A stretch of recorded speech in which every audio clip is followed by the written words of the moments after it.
दोस्तों, स्वागत है आपका मेरे YouTube चैनल इंग्लिश बाबू पर। और आज मैं फिर हाजिर हूँ आपके साथ एक नया टॉपिक लेकर।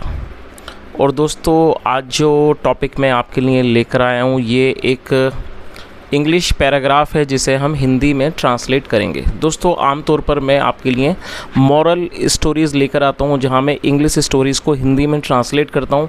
दोस्तों, ठीक उसी तरह से आज जो ये पैराग्राफ है हम इसको ट्रांसलेट करेंगे। और दोस्तों, पैराग्राफ लाने का उद्देश्य ये है कि कई बार हम लोग एग्ज़ाम में कोई पैराग्राफ लिखते हैं या फिर किसी भी टॉपिक के ऊपर, किसी भी विषय के ऊपर हमें निबंध लिखना होता है, ऐसे लिखना होता है, तो हमें कई बार बड़ी समस्या होती है कि हम उसे किस तरह से ट्रांसलेट करें, किस तरह से टॉपिक को बनाएं या फिर इंग्लिश का जो पैराग्राफ है उसे किस तरह से लिखें। तो दोस्तों, मैं उम्मीद करता हूँ आज के इस वीडियो के माध्यम से आप ज़रूर सीखेंगे कि जब हम किसी भी टॉपिक के ऊपर या पैराग्राफ को ट्रांसलेट करते हैं या फिर हम उसको बनाते हैं तो वो किस तरह से किया जाता है। तो दोस्तों, आज जो पैराग्राफ है उसका टाइटल है शहीद आज़म भगत सिंह। और दोस्तों, ये बड़े सौभाग्य की बात है मैं इस विषय पर या पैराग्राफ लेकर आया हूँ, क्योंकि दोस्तों हम सभी जानते हैं कि जो भगत सिंह जी हैं वो हमारे देश के सबसे महानतम जो क्रांतिकारी उनमें से एक रहे हैं। और आज भी जब उन्हें याद किया जाता है तो हमारी आंखें नम हो जाती हैं, आंखों में आंसू आ जाते हैं और कह सकते हैं कि गर्व से जो हमारी छाती है वो चौड़ी हो जाती है। और दोस्तों, आज उन्हीं के बारे में हम इस टॉपिक के ऊपर बात करने वाले हैं और मैं इसे पढ़ना शुरू करता हूं। आप सभी लोगों से रिक्वेस्ट है कि आप इसे बिल्कुल ध्यान से सुनें। और दोस्तों, यदि आज के इस पैराग्राफ में आपको कोई भी नया शब्द या फिर नया स्ट्रक्चर देखने को मिले तो आप उसको ज़रूर नोट करें, और यदि वीडियो अच्छी लगे तो लाइक भी ज़रूर करें। तो चलिए इसको शुरू करते हैं। Bhagat Singh is one of the greatest martyrs that India has produced। क्या अर्थ हुआ दोस्तों? ये जो वाक्य है ये एक प्रेजेंट परफेक्ट का वाक्य है। प्रेजेंट परफेक्ट का मतलब होता है वर्तमान में किसी क्रिया का पूरा होना, पाया जाना। और जब हम प्रेजेंट परफेक्ट में कोई भी वाक्य बनाएंगे तो ऐसे वाक्यों में हैज़ या हैव का यूज़ हेल्पिंग वर्ब के रूप में किया जाता है, साथ में वर्ब की थर्ड फॉर्म लगाई जाती है। जब हमारा सब्जेक्ट होगा आई, वी, यू, दे, प्लूरल, हमें हैव का यूज़ करना होगा। ही, शी, इट और सिंगुलर में हैज़ का यूज़ किया जाता है। तो यहाँ आप देख सकते हैं हैज़ का यूज़ किया गया। जो सब्जेक्ट है वो सिंगुलर है, इंडिया, और हैज़ और साथ में वर्ब की थर्ड फॉर्म लगाई गई है। प्रोड्यूस का मतलब होता है किसी चीज़ की पैदावार करना, उत्पादन करना। और दोस्तों, मार्टर का मतलब होता है शहीद। तो इस लाइन का अर्थ हुआ कि जो भगत सिंह हैं वो भारत के द्वारा पैदा किए गए या उत्पन्न किए गए सबसे महानतम सबसे महानतम शहीदों में से एक हैं। He is the icon and model of young people in particular. दोस्तों, ये जो वाक्य है ये एक सिंपल प्रेजेंट का सेंटेंस है। और जब हम सिंपल प्रेजेंट में कोई भी वाक्य बनाते हैं तो वहाँ पर इज़ एम आर का यूज़ हेल्पिंग वर्ब के रूप में किया जाता है, साथ में नाउन या फिर एडजेक्टिव को लेकर वाक्य बनाया जाता है। और दोस्तों, जब हम सिंपल प्रेजेंट में कोई भी वाक्य बनाएंगे तो वहाँ पर किसी भी तरह की प्रिंसिपल वर्ब मतलब कि एक्शन वर्ब का यूज़ नहीं किया जाता है। और इस तरह के जो वाक्य हैं उन्हें नो एक्शन सेंटेंस भी कहा जाता है। और दोस्तों, आइकॉन का मतलब होता है कोई प्रतीक और मॉडल का अर्थ होता है आदर्श। तो क्या अर्थ हुआ? He is the icon and model of young people in particular, मतलब कि वह विशेष रूप से युवाओं के लिए एक आदर्श और एक प्रतीक हैं। He was born on November 18, 1907 at Banga village in the district of Lyallpur, now Faisalabad in Pakistan. दोस्तों, ये जो वाक्य है ये एक पास्ट इंडेफिनिट का अफर्मेटिव वाक्य है। और ये पास्ट इंडेफिनिट का दोस्तों पैसिव वॉइस का वाक्य है। और जब हम पास्ट इंडेफिनिट में कोई भी पैसिव में वाक्य बनाते हैं तो वहाँ वॉज या फिर वर्ब का यूज़ हेल्पिंग वर्ब के रूप में किया जाता है और साथ में वर्ब की थर्ड फॉर्म भी लगाई जाती है।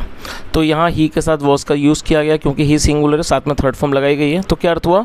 He was born on November 11, 1907। उनका जन्म 11 नवंबर 1907 को बांगा गांव में हुआ, at Banga village in the district of Lyallpur ज़िले के बांगा गांव में हुआ। नाउ फैसलाबाद इन पाकिस्तान, जो कि अब कहाँ पर है? जो कि अब पाकिस्तान में फैसलाबाद में है। आगे देखिए, His father Kishan Singh and uncle Ajit Singh both were revolutionaries and were released from jail on the day he was born। दोस्तों ये बड़ा सेंटेंस, इसको थोड़ा थोड़ा करके ट्रांसलेट करेंगे। जो देखिए दोस्तों, पहला जो इसमें वाक्य है ये सिंपल पास्ट का वाक्य है जहाँ पर वर का यूज़ हेल्पिंग वर्ब के रूप में किया गया है। हिज फादर, उनके पिता किशन सिंह एंड अंकल अजीत सिंह, और चाचा Ajit Singh, both were revolutionaries, दोनों क्रांतिकारी थे। And were released from jail, और उन्हें जेल से छोड़ा गया था।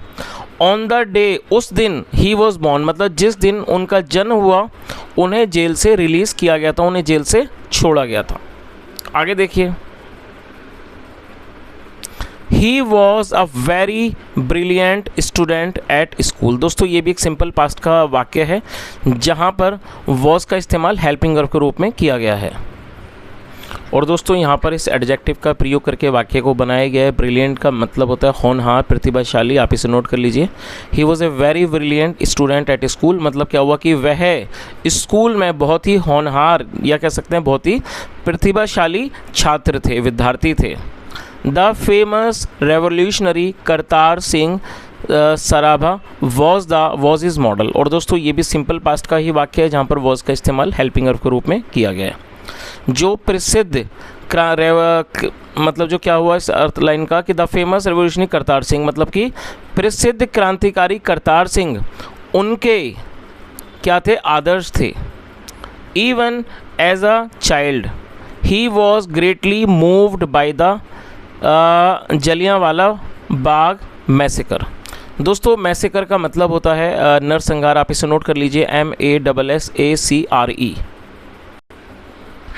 और दोस्तों यहाँ ये जो वाक्य है ये मूव्ड का मतलब होता है किसी चीज़ से आहत होना। तो इस लाइन का क्या अर्थ हुआ, even as a child he was greatly moved by the Jallianwala Bagh massacre, मतलब क्या हुआ कि वह बचपन में, मतलब एक बच्चे के रूप में बचपन में जलियांवाला जो मैसेकर था, नरसंहार था, उससे वो बहुत ज़्यादा आहत हुए। ही एक्सप्रेस्ड हिज डिज़ायर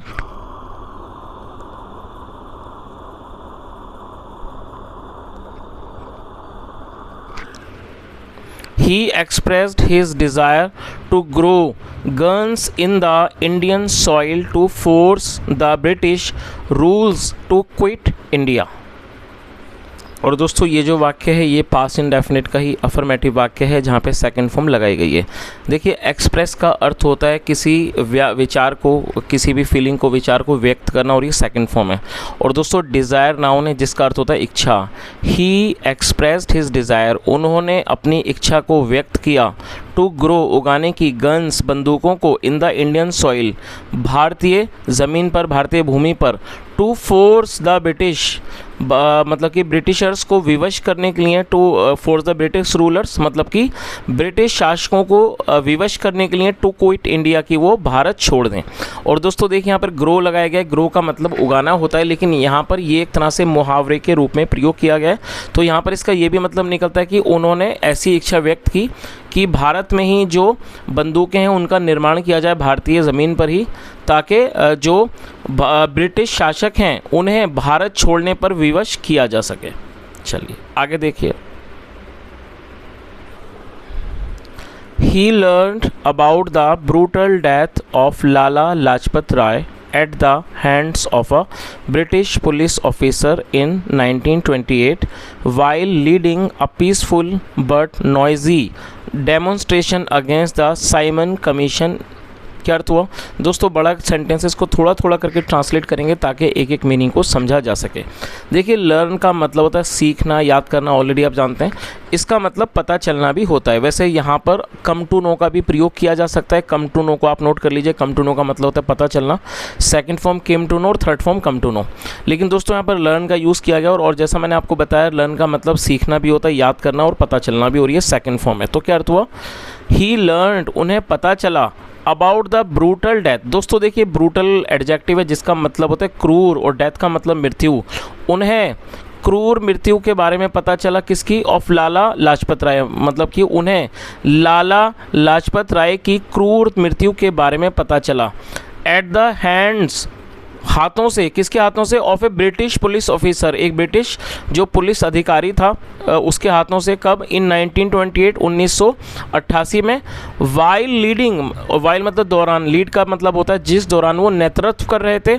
अब पीसफुल, एक मतलब कि एक शांतिमय बट नॉइजी, लेकिन शोर शराबे वाला डेमोन्स्ट्रेशन, प्रदर्शन का, जिस दौरान वो लीड कर रहे थे, नेतृत्व कर रहे थे against the Simon Commission, Simon Commission के विरुद्ध। तो दोस्तों इस तरह से इस पूरी लाइन का क्या अर्थ निकला कि उन्हें लाला लाजपत राय जी की जो एक ब्रूटल डेथ थी, मतलब जो उनकी एक क्रूर मृत्यु थी, उसके बारे में पता चला, जो एक ब्रिटिश पुलिस अधिकारी के द्वारा की गई थी 1928 में, जिस दौरान वो एक पीसफुल लेकिन जो एक नॉइजी मतलब कि शोर शराबे वाला जो डेमोन्स्ट्रेशन, नॉइजी का मतलब था शोर शराबे वाला, इस तरह का जो डेमोन्स्ट्रेशन था, मतलब जो प्रदर्शन था, उसको वो जिस दौरान वो लीड कर रहे थे। और वो किस चीज़ के खिलाफ लीड कर रहे थे? Against the Simon Commission, Simon Commission के खिलाफ। आगे देखिए, in order to avenge the murder of Lajpat Rai. दोस्तों इसे आप नोट कर लीजिए। इन ऑर्डर टू का अर्थ होता है वास्ते या किसी के लिए, और एवेंज का मतलब बदला। In order to avenge the murder of Lajpat Rai का अर्थ हुआ कि लाला लाजपत राय की हत्या का बदला लेने के लिए ही किल्ड सॉन्डर्स, उन्होंने सॉन्डर्स की हत्या कर दी। किल मतलब मार देना किसी को, सेकंड में किल्ड, उन्होंने सॉन्डर्स को मार दिया। आगे देखिए, he along with his companions, companion मतलब साथी, और वो जो थे अपने साथियों के साथ, Rajguru and Sukhdev, was hanged, मतलब क्या हुआ? वॉज हैंग्ड मतलब उनको फांसी दे दी गई। ऑन 23 मार्च 1931, 23 मार्च 1931 को, on the bank of Ravi, on the bank of Ravi मतलब रावी जो, और दोस्तों रावी जो एक नदी का नाम है, मतलब जो एक रावी नदी का जो बैंक था उसका किनारा था, उस पर उन्हें फांसी दे दी गई, नियर फिरोजपुर, फिरोजपुर के पास। आगे देखिए, earlier he had floated Naujawan Bharat Sabha and also thrown a bomb in the assembly. और दोस्तों ये भी पास्ट का ही वाक्य है जहाँ पे सेकंड फॉर्म लगाई गई है। फ्लोट का मतलब होता है दोस्तों किसी तरह से किसी चीज़ की स्थापना करना, सेकंड फॉर्म है। और उन्होंने पहले क्या था? ही हैड और ये पास्ट परफेक्ट का वाक्य यहाँ हेड के साथ थर्ड फॉर्म लगाई गई है। उन्होंने जो है नौजवान भारत सभा जो नामक एक संस्था थी उसको उन्होंने फ्लॉट किया था, मतलब उसकी उन्होंने स्थापना की थी। And also thrown a bomb, और उन्होंने एक बॉम्ब भी फेंका था, कहाँ पर? इन द असेंबली, असेंबली में। He wanted a free secular happy prosperous India. और दोस्तों ये वांट का मतलब होता है चाहना, और ये सेकंड फॉर्म है। ही वांटेड, वे चाहते थे, अ फ्री एक स्वतंत्र, आज़ाद, सेक्युलर धर्मनिरपेक्ष, हैप्पी मतलब खुशहाल, प्रोस्पेरस समृद्ध इंडिया भारत। तो किस तरह का भारत चाहते थे? मतलब वो एक आज़ाद, धर्मनिरपेक्ष, खुशहाल और समृद्ध भारत चाहते थे। Indians can never forget his sacrifice for the Motherland. Motherland का मतलब था मातृभूमि, और दोस्तों नेवर मतलब कभी नहीं। जो भारतीय हैं वो उनके बलिदान, मातृभूमि के लिए उनके बलिदान को कभी भी नहीं भूल सकते। तो दोस्तों ये आज का एक टॉपिक था भगत सिंह जी के ऊपर। और यदि आपको आज का वीडियो अच्छा लगा हो, मेरा पढ़ाने का प्रयास भी अच्छा लगा हो, तो आपसे रिक्वेस्ट है आप इस वीडियो को ज़रूर लाइक करें, शेयर करें, चैनल को भी सब्सक्राइब करें।